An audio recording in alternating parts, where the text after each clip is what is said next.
Cut ಮಾಡಿ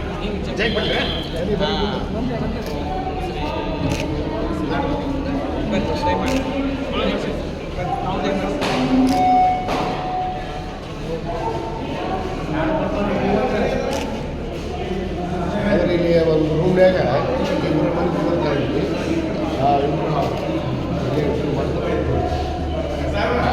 ನಾವು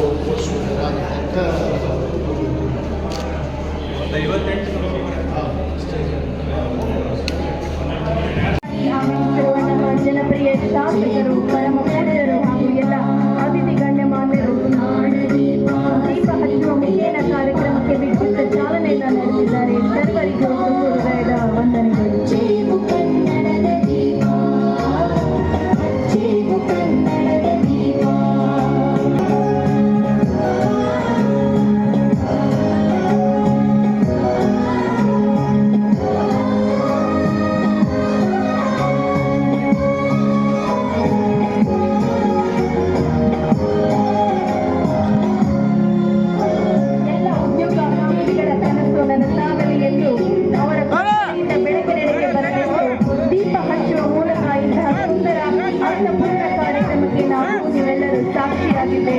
ಮತ್ತೊಮ್ಮೆ ಮನದೊಮ್ಮೆ ಅವರಿಗೆ ಮಾರ್ಗದರ್ಶನವನ್ನು ಮಾಡುತ್ತಿರುವಂತಹ ನಮ್ಮ ಉದ್ಘಾಟಕರಾದ ಹಾಗೂ ಜನಪ್ರಿಯ ಶಾಸಕರಿಗೆ ತುಂಬ ಹೃದಯದ ಧನ್ಯವಾದಗಳು.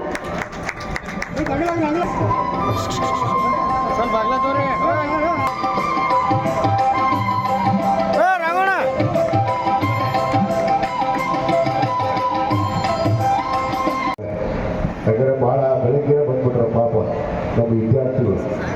ಯಾಕಂದರೆ ಇದು 2017ರಲ್ಲಿ ನಾನು ಮಾಡಿದ್ದೆ, ಬೃಹತ್ ಉದ್ಯೋಗ ಮೇಳವನ್ನು ಹುಡುಗದಲ್ಲಿ ಮಾಡಿದ್ದೆ.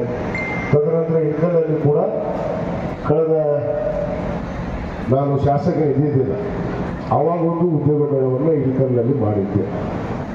ಅದರ ನಂತರ ಸ್ವಲ್ಪ ಅದು ವಿಳಂಬ ಆಯಿತು. ನಾನು ಕಳೆದ ವರ್ಷವೇ ಈ ಉದ್ಯೋಗ ಮೇಳವನ್ನು ಮಾಡಬೇಕು, ಪ್ರತಿ ವರ್ಷ ಮಾಡ್ತೀನಿ ಅಂತೇಳಿ ನಾನು ಮಾತು ಕೊಟ್ಟಿದ್ದೆ. ನಾನು ಎಲ್ಲ ಮಾತನ್ನು ನಿಲ್ಲಿಸಿಲ್ಲ, ಕೆಲವಷ್ಟು ವಿಳಂಬವಾಗಿ ಮಾಡಿದ್ದೀನಿ ಅನ್ನೋ ಮಾತನ್ನು ನಾನು ಭಾಳ ಹೆಮ್ಮೆಯಿಂದ ಹೇಳಕ್ಕೆ ಇಚ್ಛೆ ಪಡ್ತೇನೆ ಇವತ್ತು. ಯಾಕಂದರೆ ಮಾಡ್ತೀನಿ ಅಂತ ನಾನು ಭರವಸೆ ಕೊಟ್ಟಿದ್ದೀನಿ ಮತಕ್ಷೇತ್ರದ ಜನತೆಗೆ, ಅದು ಅಭಿವೃದ್ಧಿ ವಿಷಯದಲ್ಲಿ. ಯಾಕಂದರೆ ಸರ್ವಾಂಗೀಣ ಅಭಿವೃದ್ಧಿ ಆಗಬೇಕು. ಒಂದು ಮತಕ್ಷೇತ್ರ ಇವತ್ತು ಸದೃಢ ಭದ್ರತೆಯಿಂದ ಹೊಂದಬೇಕಂದ್ರೆ ಅಲ್ಲಿ ಸರ್ವಾಂಗೀಣ ಅಭಿವೃದ್ಧಿ ಆದಾಗ ಆ ಮತಕ್ಷೇತ್ರ ನಿಜವಾದ ಅಭಿವೃದ್ಧಿ ಆದಂತೆ ಅನ್ನೋ ಮಾತನ್ನ ಅರ್ಥೈಸ್ಕೊಂಡಿರುವಂಥ ನಾನೊಬ್ಬ ಜನಪ್ರತಿನಿಧಿ ಅನ್ನೋ ಮಾತನ್ನು ನಾನು ಹೇಳಕ್ಕೆ ಇಚ್ಛೆ ಪಡ್ತೇನೆ. ಯಾಕಂದರೆ ಜನಪ್ರತಿನಿಧಿ ಆದಂಥವ್ರ ಆದ್ಯ ಕರ್ತವ್ಯ ಆ ಮತಕ್ಷೇತ್ರದ ನಮ್ಮ ನಿರುದ್ಯೋಗಿಗಳು ಏನು ಮಾಡ್ತಾ ಇದ್ದಾರೆ, ವಿದ್ಯಾರ್ಥಿಗಳು ಏನು ಮಾಡ್ತಾ ಇದ್ದಾರೆ, ವಿಶೇಷವಾಗಿ ಶಿಕ್ಷಣ ಇಲಾಖೆಗೆ ಅತ್ಯಂತ ಹೆಚ್ಚಿನ ಒತ್ತನ್ನು ಕೊಟ್ಟು ಬಹುತೇಕ ಇಲ್ಲಿ ಯಾವ ಕಾಲದಲ್ಲಿ ಆದಂಥ ಅನೇಕ ಬದಲಾವಣೆಗಳನ್ನು ನಾನು 2023ರಲ್ಲಿ ಮತ್ತೆ ಶಾಸಕರಾದ ಮೇಲೆ ಕಳೆದ 2.5 ವರ್ಷದಲ್ಲಿ ಈ ಶಿಕ್ಷಣ ಕ್ಷೇತ್ರದಲ್ಲಿ ಅನೇಕ ಬದಲಾವಣೆಗಳನ್ನು ತರುವಂಥ ಕೆಲಸ ನಾನು ಮಾಡಿದ್ದೇನೆ ಅನ್ನೋ ಮಾತನ್ನು ಬಹಳ ಹೆಮ್ಮೆಯಿಂದ ಈ ಸಂದರ್ಭದಲ್ಲಿ ಹೇಳಕ್ಕೆ ಇಷ್ಟಪಡ್ತೇನೆ. ಯಾವಾಗ ಮಾಡಿದ್ದೀನಿ ಅದು ಮಾಡಿ ಅಂತ ಹೇಳೋದು, ಮಾಡದೆ ಮಾಡಿ ಅನ್ನೋ ಮನುಷ್ಯ ನಾನಲ್ಲ. ಯಾಕಂದ್ರೆ ನಾನು ಅನ್ನ ಬಸವಣ್ಣನವರನ್ನ ಒಂದು ಪವಿತ್ರವಾದ ಭೂಮಿಯಲ್ಲಿ ನಾನು ಜನಿಸಿದಂಥವ್ರು.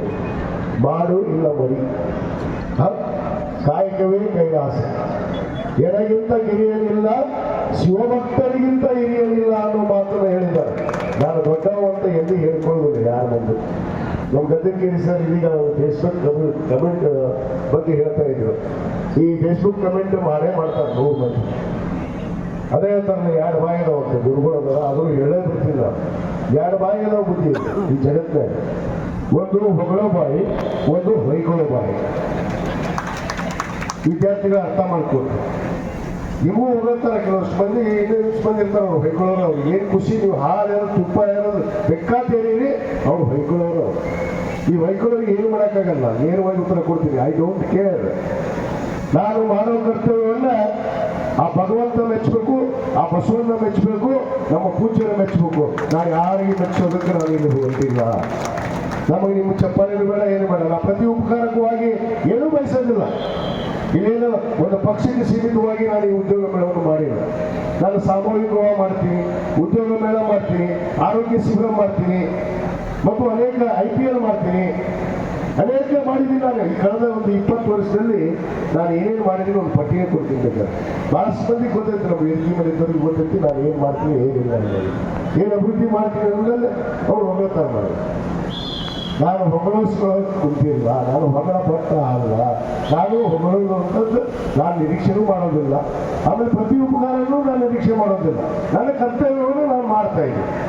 ಅದು ನಿರುದ್ಯೋಗಿಗಳಿಗೆ ವಿಶೇಷವಾಗಿ. ಯಾಕಂದ್ರೆ ಅನೇಕ ನಿರುದ್ಯೋಗಿಗಳು ಇದ್ದಾರೆ ನಮ್ಮ ರಾಷ್ಟ್ರದಲ್ಲಿ. ಯಾಕಂದ್ರೆ ನಾವು ಭಾಷಣ ಮಾಡ್ತೀವಿ, ಪ್ರಣಾಳಿಕೆಯಲ್ಲಿ ನಾವು ರಾಜಕಾರಣ ಚುನಾವಣೆ ಬಂದಾಗ ಎಲ್ಲ ಪಕ್ಷಗಳು ಹಾಕ್ತಾವೆ, ನಾವು ಅಷ್ಟು ಉದ್ಯೋಗವನ್ನು ಸೃಷ್ಟಿ ಮಾಡ್ತೀವಿ, ಒಂದು ವರ್ಷಕ್ಕೆ 2 ಕೋಟಿ ಉದ್ಯೋಗ. ಬಾ ಬಾ ಬಾ ಬಾ, ಎಷ್ಟು ಕೋಟಿ ಉದ್ಯೋಗ ಬಂತು ನಮ್ಮ ದೇಶದಲ್ಲಿ. ಇದನ್ನ ಅರ್ಥ ಮಾಡ್ಕೋಬೇಕು. ಇದನ್ನು ಹೇಳಬೇಕು ಅಂತ ಹೇಳಕ್ಕೆ ಇಚ್ಛೆ ಪಡ್ತೀನಿ. ನಾ ಯಾವ ಹೆಸರನ್ನು ತಗೊಂಡು ಹೇಳೋದಿಲ್ಲ. 2 ಕೋಟಿ ಉದ್ಯೋಗವನ್ನು ಸೃಷ್ಟಿ ಮಾಡ್ತೀವಿ ಅಂತ ಹೇಳಿದ್ರಲ್ಲ, 2 ಕೋಟಿ ಉದ್ಯೋಗವನ್ನು ಸೃಷ್ಟಿ ಮಾಡಿದ್ರ ಈ ದೇಶದಲ್ಲಿ ಪ್ರತಿ ವರ್ಷ. ಇವತ್ತು ಕನಿಷ್ಠ ಅಂದ್ರೂ ಸುಮಾರು ಎಷ್ಟು ವರ್ಷ ಆತ್ರಿ ಗದಗಿರಿ ಸರ್? 13 ವರ್ಷ ಆಯ್ತು. 13 ವರ್ಷಕ್ಕೆ ಒಂದು ವರ್ಷಕ್ಕೆ 2 ಕೋಟಿ ಉದ್ಯೋಗ ಅಂದ್ರೆ ನಮ್ಮ ದೇಶದಲ್ಲಿ ಎಷ್ಟಾಗಬೇಕು? ಹೆಚ್ಚು ಉದ್ಯೋಗ 26 ಕೋಟಿ. 26 ಕೋಟಿ ಉದ್ಯೋಗಗಳು ಇವತ್ತು ನಮ್ಮ ನಿರುದ್ಯೋಗಿಗಳು ಉದ್ಯೋಗವನ್ನು ಹೊಂದಿದ್ರೆ ನಮ್ಮ ದೇಶದ ಪರಿಸ್ಥಿತಿ ಇರ್ತಿದ್ದಿಲ್ಲ. ಇದು ವಿಶ್ವದಲ್ಲೇ ಒಂದು ಇವತ್ತು ಅತ್ಯಂತ ಪ್ರಗತಿಯಂತ ಮತ್ತು ಅತ್ಯಂತ ಶ್ರೀಮಂತ ರಾಷ್ಟ್ರ ಇವತ್ತು ನಮ್ಮ ಭಾರತ ಆಗ್ತಿದೆ. ಆ ಕೆಲಸ ಬರೀ ಮಾತುಗಳು ಹೇಳೋದಲ್ಲ, ಮಾಡಿ ತೋರಿಸ್ಬೇಕು. ಅದಕ್ಕೆ ಕಮೆಂಟ್ ಮಾಡ್ತಾರೆ ಅವರು, ಇದು ರಾಜಕೀಯವಾಗಿ. ನಾನು ರಾಜಕೀಯವಾಗಿ ಎಂದೂ ಮಾಡಿಲ್ಲ, ಮಾಡೋದು ಇಲ್ಲ. ಅದು ನಾನು ಬಸವಣ್ಣನ ತತ್ವದಲ್ಲಿ ಜನಿಸಿದಂಥವು, ಆ ನಾಡಿನಲ್ಲಿ ಜನಿಸಿದಂಥವು, ನಾನು ನುಡಿದಂತೆ ಹೇಳಿದೆ ಇದ್ರೆ ಇದೇ ಜನ್ಮ ಕಡೆ ಅನ್ನೋ ಮಾತನ್ನು ಕೂಡ ನಾನು ಬರ್ಕೊಂಡು ಬಂದವ. ನಾನು ಹೃದಯದಾಗಿ ನಾನು ಬರ್ಕೊಂಡು ಹುಟ್ಟಿ, ನಾನು ಬರ್ಕೊಂಡು ರೆಡಿ ಆಗಿರ್ತೀನಿ. ಇದೇ ಜನ್ಮ ಕಡೆ ಮಾಡದೇ ಇದ್ರೆ ಮುಗಿತೀನಿ ಕೆಲಸ. ಅದಕ್ಕೆ ನಾನು ಇಲ್ಲಿ ಇರುವಂಥ ಏನು ನಮ್ಮ ಅನೇಕ ಜನ ಏನು ವೃತ್ತಿಪರ ಕೋರ್ಸ್ಗಳನ್ನ ಮಾಡಿದಂಥವ್ರು, SLC ಫೇಲ್ ಆದವರಿಂದ ಹಿಡಿದು PUC ಫೇಲ್ ಆದವರು ಇರ್ಬೋದು, PUC ಫಸ್ಟ್ ಇಯರ್ ಬಿಟ್ಟವರು ಇರ್ಬೋದು, ಅನೇಕ ಕಾರಣಗಳಿಂದ ಪಾಪ ಅವರು ವಿದ್ಯಾಭ್ಯಾಸವನ್ನು ಪಡೆಯೋಕ್ಕಾಗೋದಿಲ್ಲ. ಇವತ್ತು SRK ಸ್ಮಾರಕ ಪ್ರತಿಷ್ಠಾನ ನಾನು ಓಪನ್ ಆಗಿ ಘೋಷಣೆ ಮಾಡಿದ್ದೇನೆ. ಪ್ರತಿಭಾ ಪುರಸ್ಕಾರವನ್ನು ಮಾಡ್ತೀವಿ ನಾವು ಮಕ್ಕಳಿಗೆ. ನಾವು ಅವರಿಗೆ ಪ್ರತಿಭಾವಂತರಿಗೆ ಗುರುತಿಸಿ ಅವರಿಗೆ ಧನ ಸಹಾಯವನ್ನು ಮಾಡ್ತೀವಿ. ಯಾರಾದರೂ ಮಕ್ಕಳಿಗೆ ಇವತ್ತು ಈ ವೇದಿಕೆಯ ಮುಖಾಂತರ ಪೂಜ್ಯರ ಸಮೀಕ್ಷೆ ನಾನು ಹೇಳಕ್ಕೆ ಇಚ್ಛೆ ಪಡ್ತೇನೆ. ಯಾವುದೇ ವಿದ್ಯಾರ್ಥಿ ನನ್ನ ಮತಕ್ಷೇತ್ರದಲ್ಲಿ ಆಗಿರ್ಬೋದು, ನಮ್ಮ ಜಿಲ್ಲೆಯಲ್ಲಿ ಆಗಿರ್ಬೋದು, ಯಾರಾದರೂ ತಮಗೆ ವೃತ್ತಿಪೂರ್ವ ಕೋರ್ಸ್ಗಳನ್ನ ಅಥವಾ ಯಾವುದಾದ್ರೂ ಒಂದು ವಿದ್ಯಾಭ್ಯಾಸಕ್ಕೆ ಇವತ್ತು ತಮಗೆ ಏನು ಧನದ ಸಹಾಯ ಬೇಕಂದಾಗ ನೀವು SRK ಪ್ರತಿಷ್ಠಾನವನ್ನ ನಿರ್ದಾಕ್ಷಿಣ್ಯವಾಗಿ ಬಂದು ನನ್ನ ನೇರವಾಗಿ ಭೇಟಿ ಮಾಡಬಹುದು ಅನ್ನೋ ಮಾತನ್ನು ಹೇಳಕ್ಕೆ ಇಷ್ಟಪಡ್ತೇನೆ. ಯಾವುದೇ ಕೋರ್ಸ್ ಅದು ನನ್ನ ಮನಸ್ಸು ಹೇಳ್ತಾ ಇದೆ. ಅದನ್ನು ಸಹಾಯ ಮಾಡಿದ್ದೀನಿ, ಮಾಡ್ತಾ ಬಂದಿದ್ದೀನಿ. ಎಷ್ಟೋ ಜನ ವಿದ್ಯಾರ್ಥಿಗಳನ್ನ ದತ್ತು ತಗೊಂಡಿದ್ದು, ITI ವಿದ್ಯಾರ್ಥಿಗಳನ್ನು ನಾನು ಇದೇ ನಮ್ಮ ವಿಜಯ ಮಾಂತೇಶ್ ವಿದ್ಯಾರ್ಥಿಗಳ ಸಂಸ್ಥೆಯ ನಮ್ಮ 3000 ಮಠದ ಜಗದ್ಗುರುಗಳ ಒಂದು ಏನು ನಮ್ಮ ITI ಕಾಲೇಜ್ ಇದೆ, ಇಲ್ಲಿ ಅವರಿಗೆ ಸುಮಾರು ಎಲ್ಲ ವಿದ್ಯಾರ್ಥಿಗಳಿಗೆ ತರಬೇತಿಯನ್ನು ಕೊಡಿಸಿದ್ದಾರೆ. 2 ವರ್ಷದ ಕೆಳಗಡೆ ನಾನು ಒಂದು ಶಾಸಕ ಇದ್ದಿದ್ದೇನೆ. 2 ವರ್ಷದ ಕೆಳಗೆ ನನ್ನ ಸ್ವಂತ ದುಡ್ಡಿನಲ್ಲಿ ಪ್ರತಿ ವಿದ್ಯಾರ್ಥಿಗೆ ಒಂದು ತಿಂಗಳಿಗೆ 3000 ರೂಪಾಯಿ ಖರ್ಚು ಬರ್ತದೆ. ಒಂದು ತರಬೇತಿಗೆ 3 ತಿಂಗಳ ತರಬೇತಿಯನ್ನು ಕೊಡಿಸಿ ಅವರಿಗೆ ಇವತ್ತು ಉದ್ಯೋಗವಂತರಾಗಿ ಮಾಡಿದ್ದೆ. ಇಂಥ ಅನೇಕ ಉದಾಹರಣೆಗಳಿದಾವೆ. ನನ್ನ ಮನೆಗೆ ದಿನನಿತ್ಯ ವಿದ್ಯಾರ್ಥಿಗಳು ಬರ್ತಿರ್ತಾರೆ. ಮೊನ್ನೆ ತಲೆ ಒಂದು ವಿದ್ಯಾರ್ಥಿ ಬಂದಿದ್ರು, ಪಾಪ MCom ಮಾಡ್ತೀನಿ ಸರ್, ನನಗೆ ಆರ್ಥಿಕ ಸಹಾಯ ನೀಡಬೇಕು. ಗದಗ ಜಿಲ್ಲೆಯವರು ನಾನು ಅಡ್ಮಿಷನ್ ಮಾಡಿಸಿನಿ, ಅವರು ನನಗೆ 42,000 ರೂಪಾಯಿ ಫೀಸ್ ಕೇಳ್ತಾರೆ. 42,000 ರೂಪಾಯಿ 42,000 ರೂಪಾಯಿ ಉದಾಹರಣೆ ಒಂದು ಹೇಳಾಕತ್ತೀನಿ ನಾನು. ಇಂಥ ಹಲವಾರು ಪಾಪ ವಿದ್ಯಾರ್ಥಿಗಳು ನನ್ನ ಹತ್ರ ಬರ್ತಾರೆ. ನಾನು ಇವು ಹೇಳ್ತೀನಿ, ನಿಮ್ಗೆ ಯಾರಿಗಾದ್ರೂ ನಿಜವಾಗ್ಲೂ ಸಹಾಯ, ಪ್ರಾಮಾಣಿಕವಾಗಿ ನಿಮ್ಗೆ ಸಹಾಯ ಬೇಕಾಗಿತ್ತಂದ್ರೆ ನೀವು 6 ತಾಸು ರಾತ್ರಿಗೆ ಬರ್ರಿ, ನಾನು ನಿಮ್ಮ ಜೊತೆಗಿದ್ದೀನಿ, ನಿಮಗೆ ನಾನು ಸಹಾಯ ಮಾಡ್ತೀನಿ ಅನ್ನೋದು ಭರವಸೆಯನ್ನು ನಾನು ಇಟ್ಕೊಡ್ತೀನಿ. ಆ ಶಕ್ತಿ ಕೊಟ್ಟಿದ್ರೆ ನಾನು ಮಾಡ್ತೀನಿ. ನನಗೆ ಶಕ್ತಿ ಇರೋದು ನಾನು ಮಾಡೋಕ್ಕೆ ಹಾಕಿದ್ದೀನಿ. ಅದು ಭಗವಂತ ನಿಮ್ಮೆಲ್ಲರ ಆಶೀರ್ವಾದದಿಂದ ಆ ಶಕ್ತಿಯನ್ನು ನನಗೆ ಕೊಟ್ಟಿದ್ದೀನಿ. ಆ ಶಕ್ತಿಯನ್ನು ನಿಮಗೆ, ಅದಕ್ಕೆ ನಮ್ಮ ಸಿದ್ದರಾಮಯ್ಯ ಸಾಹೇಬ್ ಒಂದು ಮಾತಾಡ್ತಾರೆ, ಕೆರೆಯ ನೀರನ್ನು ಕೆರೆಗೆ ಚೆಲ್ಲೋದು, ಕೆರೆಯ ನೀರು ಕೆರೆಗೆ ಚೆಲ್ಲೋದು, ಚೆಲ್ಲೋ ಕೆಲಸ ಆಗಬೇಕು. ಇವತ್ತು ಏನು ಮಾಡ್ತಾ ಇದ್ದಾರೆ ರಾಜ್ಯದಲ್ಲಿ? ಇವತ್ತು ಇಡೀ ರಾಷ್ಟ್ರದಲ್ಲಿ ಯಾವುದಾದ್ರೂ ಒಂದು ಸರ್ಕಾರ 5 ಗ್ಯಾರಂಟಿಗಳನ್ನ ಇವತ್ತು ಕಳೆದ 2.5 ವರ್ಷದಿಂದ ಜನರಿಗೆ ನೇರವಾಗಿ ಮನೆಗೆ ನಮ್ಮ ತಾಯಂದಿರಿಗೆ 2,000 ರೂಪಾಯಿ ಗೃಹಲಕ್ಷ್ಮಿ ಯೋಜನೆ, 200 ಯೂನಿಟ್ ಕರೆಂಟ್ ಫ್ರೀ, 10 kg ಅಕ್ಕಿ, ಅನ್ನಭಾಗ್ಯ. ಇವತ್ತು ಮತ್ತು ಯುವಕರಿಗೂ ಕೂಡ ನಿರುದ್ಯೋಗಿಗಳಿಗೆ ಡಿಗ್ರಿ ಆದವರಿಗೆ 3,000, ಡಿಪ್ಲೊಮಾ ಆದವರಿಗೆ 15 ರೂಪಾಯಿ. ಯಾರಾದ್ರೂ ಒಬ್ಬರು ತಗೊಂಡವ್ರು ಕೈ ಹತ್ರಪ್ಪ ಇಲ್ಲಿ ಯಾರಾದ್ರೂ ತಗೊಂಡಿಲ್ಲ? ತಗೊಂಡವ್ರು ಯಾರು ಅಪ್ಲಿಕೇಶನ್ ಹಾಕಿಲ್ಲ? ಯಾರು ITI ಕಾಲೇಜು ಡಿಪ್ಲೊಮಾ ಓದೋರು, ಡಿಗ್ರಿ ಓದೋರು ಅಂದ್ರೆ ಇಲ್ಲ. ಒಳಗೆ ಹೋಗ್ಯಾರ, ಇಂಟರ್ವ್ಯೂ ಹೋಗ್ಯಾರ. ಪಾಪ ಇಂಟರ್ವ್ಯೂ ಹೇಳಿ ಬರ್ಲಿಕ್ಕೆ ಅವ್ರಿಗೆ ಉದ್ಯೋಗ ಸಿಗಿ, ನಮಗೆ ನೀವು ಭಾಷಣ ಮಾಡಕ್ಕೆ ಕಾಯಬೇಕು. ಇವತ್ತು ನಮ್ಮ ಸರ್ಕಾರ ಕೂಡ, ನಮ್ಮ ಮಾನ್ಯ ಮುಖ್ಯಮಂತ್ರಿಗಳು ಯುವ ನಿಧಿ ಯೋಜನೆ ಹೇಳ್ತಾರೆ. ಯಾಕಂದ್ರೆ ನಿರುದ್ಯೋಗಿಗಳು ಬಹಳ ಜನ ದೇಶದಲ್ಲಿ, ಎಷ್ಟೋ ಜನ ಇಂಜಿನಿಯರು, ಡಾಕ್ಟರು ಇವತ್ತು ಅನೇಕ ವೃತ್ತಿಪರ ಕೋರ್ಸ್ಗಳನ್ನು ಮುಗಿಸಿ ಹೋಟೆಲ್ನಾಗ ಪಾಪ ಸರ್ವರ್ ಕೆಲಸ ಮಾಡ್ತಾರೆ, ಆಳ ಕೆಲಸ ಮಾಡ್ತಾರೆ. ನಾನು ನೋಡಿದ್ದೀನಿ ಎಷ್ಟೋ ಜನ. ಅದಕ್ಕೆ ಒಬ್ಬ ಕನಿಷ್ಠ ಮನುಷ್ಯನಾದ ಮೇಲೆ ನಮಗೆ ಪ್ರಜ್ಞೆ ಇರ್ಬೋದು, ಅದು ಜನರ ಮಧ್ಯೆ ಗುರುತಿಸಿಕೊಳ್ಳುವಂಥವ್ರು ಇರ್ಬೋದು, ಇವತ್ತು ಸಾರ್ವಜನಿಕ ಸೇವೆಗಾಗಿ ನಿಂತವರು ಅಂಥವರು ಈ ಕಾರ್ಯವನ್ನು ಮಾಡಿದಾಗ ಅಲ್ಲಿ ನಿರುದ್ಯೋಗಿಗಳ ಸಮಸ್ಯೆಯನ್ನು ನಾವು ಕಳೆಯೋಕ್ಕಾಗುತ್ತೆ, ಕಡಿಮೆ ಮಾಡೋಕ್ಕಾಗುತ್ತೆ. ಆ ಪ್ರಯತ್ನದಲ್ಲಿ ನಾವು ಇರಬೇಕು.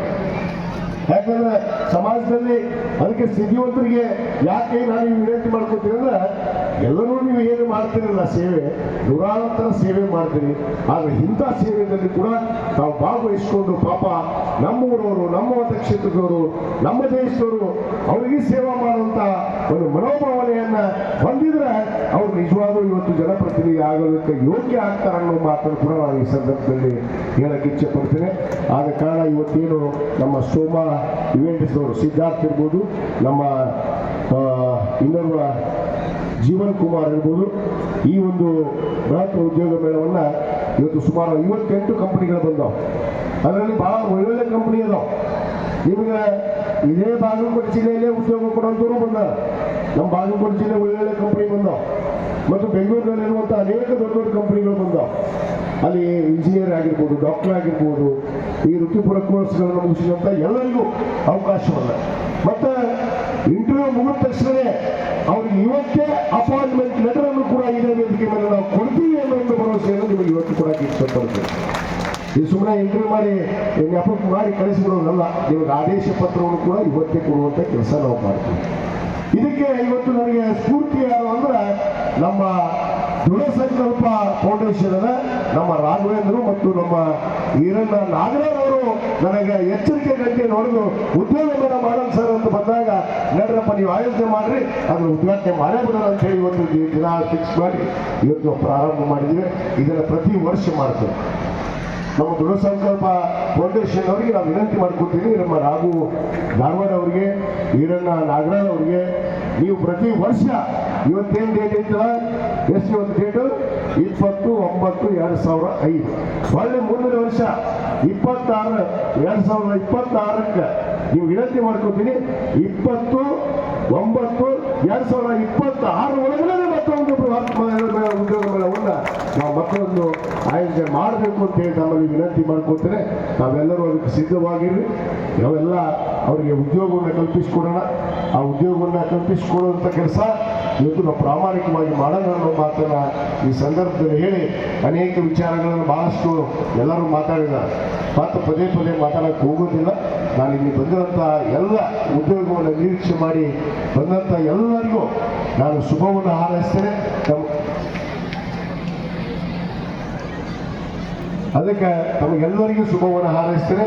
ತಾವೆಲ್ಲರೂ ಇದರಲ್ಲಿ ಭಾಗವಹಿಸಿ ತಮ್ಮ ಏನು ಇಂಟರ್ವ್ಯೂ ಏನು ನೋಡೋದಿರೋಲ್ಲ.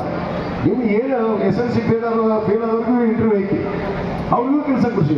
ನಾನು 2017-18 ಮಾಡಿದಾಗ 6,500 ಜನ ಆ ಉದ್ಯೋಗ ಮೇಳದಲ್ಲಿ ಭಾಗವಹಿಸಿದ್ರು. ಅವರಿಗೆ 3,000 ಜನಕ್ಕೆ ನಾವು ಉದ್ಯೋಗವನ್ನು ಕೊಡಿಸುವಂಥ ಕೆಲಸ ಅವತ್ತು ಮಾಡಿಲ್ಲ. 2017ರಾಗ ಹುಡುಗಲ್ಲ 3,000 ಜನ ಉದ್ಯೋಗವನ್ನು ಪಡ್ಕೊಂಡು ಹೋದ್ರು. ಅದು ಸಣ್ಣ ಪುಟ್ಟ ಇರ್ಬೋದು. SLC ಓದಿದವ್ರಿಗೆ ಏನು ಉದ್ಯೋಗ ಸಿಗುತ್ತೆ ಅನ್ನೋದು ಗೊತ್ತೈತಿ. ನಮ್ಮ ಡಿ-ಮಾರ್ಟ್ ಅಂತ ನಾವು ದೊಡ್ಡ ದೊಡ್ಡ ಸಂಸ್ಥೆಗಳು ನಾವು ಅಲ್ಲಿ ನಿಮಗೆ ಒಳ್ಳೊಳ್ಳೆ ಕೆಲಸಗಳು ಕೊಡ್ತಾರೆ. ಇವತ್ತೇನು ಉದ್ಯೋಗ ಸಾಕಷ್ಟು ಕಡೆ ಅವಕಾಶ ಇದೆ, ಅದನ್ನು ಮಾಡಿ ಅವ್ರಿಗೆ ಕೊಡಿಸುವಂಥ ಕೆಲಸ ಮಾಡಬೇಕಲ್ಲ. ಆ ಒಂದು ಸೇತುವೆಯಾಗಿ ನಾನು ಕೆಲಸವನ್ನು ಮಾಡ್ತಾ ಇದ್ದೀನಿ ಅನ್ನೋ ಮಾತನ್ನು ಈಗಾಗಲೇ ನಮ್ಮ 58 ಕಂಪನಿಗಳು ಸುಮಾರು 8,000 ವೇಕೆನ್ಸಿಗಳು ಅದಾವ ಅಂತೇಳಿ ಇಲ್ಲಿ ಬೋರ್ಡ್ ಹಾಕಿದ್ರು. ಹೊರಗೆ ಹೋಗಿ ನೋಡ್ರಿ ಯಾವ್ಯಾವ ಕಂಪನಿಗಳಿಗೆ ಎಷ್ಟೆಷ್ಟು ಉದ್ಯೋಗ ಖಾಲಿ ಅನ್ನೋ ಅಂತ ಕೂಡ ಅವರು ಬಂದಾರ ತಗೊಂಡು ಅಲ್ಲಿ ಸೆಲೆಕ್ಷನ್ ಆದವರಿಗೆ ಖಂಡಿತವಾಗಿ ತಮಗೆ ಉದ್ಯೋಗ ದೊರಕುತ್ತೆ. ಅದು ನಮ್ಮ ಜಿಲ್ಲೆಯಲ್ಲಿ ಆಗಿರ್ಬೋದು, ಹುಬ್ಬಳ್ಳಿ ಆಗಿರ್ಬೋದು, ಬೆಳಗಾವಿ ಆಗಿರ್ಬೋದು, ನಮ್ಮ ರಾಜ್ಯದಲ್ಲೇ ಬೆಂಗಳೂರು ಒಳಗೆ ಭಾಳ ಅಂದರೆ ಬೆಂಗಳೂರಲ್ಲಿ ಅದರ ತಕ್ಕ ನಿಮಗೆ ವೇತನ ಕೂಡ ಸಿಗುತ್ತೆ. ಅದಕ್ಕೆ ತಾವು ಯಾರೂ ಚಿಂತೆ ಮಾಡಬೇಡ್ರಿ. ನಮಗೆಲ್ಲರಿಗೂ ಈ ಅವಕಾಶವನ್ನು ತಾವು ಸದುಪಯೋಗ ಪಡಿಸ್ಕೋಬೇಕು ಅಂತ ಹೇಳಿ ತಮ್ಮಲ್ಲಿ ವಿನಂತಿ ಮಾಡಿಕೊಂಡು